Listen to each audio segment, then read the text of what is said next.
So welcome to week 4 of Educational Psychology and Human Development. Thank you for participating in the discussion last week.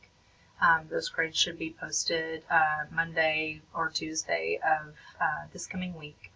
So just be sure that you are always reading through the rubric, and I will place comments if there's things that you might need to address to let you know if you lost points, why you lost points. So if you don't have comments and you have questions, please just let me know. But anyway, we will have another discussion, so just be sure that you read the feedback so that you can improve your grade if needed for the next discussion.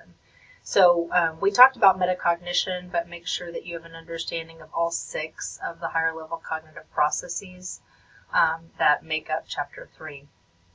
And this week I will be covering Chapter 4, which talks about environmental factors. And the activity we're going to be doing is over reciprocal causation. But do make sure that you have an understanding of behaviorism. That's another big part of the chapter.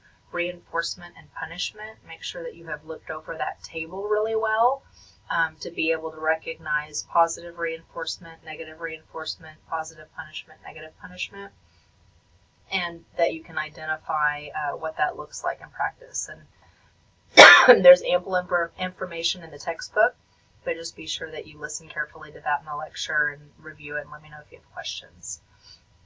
So after watching the video lectures, be sure that you complete this activity.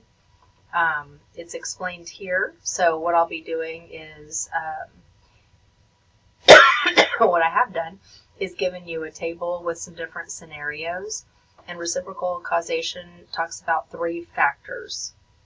And so that's environment, internal variables, and behaviors. So be sure that you have read through page 131 and 132 in your book, and that you have a clear understanding of how to identify each of the 3.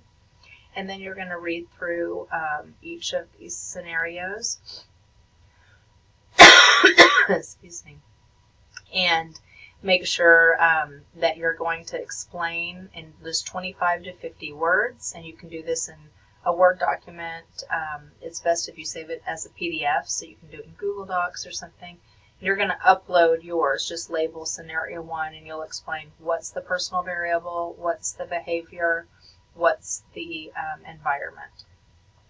And just, do it in complete sentences, and then upload your document to the Dropbox. So if you have questions about anything else about how to do this, then please post them in the class discussion board so I can answer everyone's questions at once.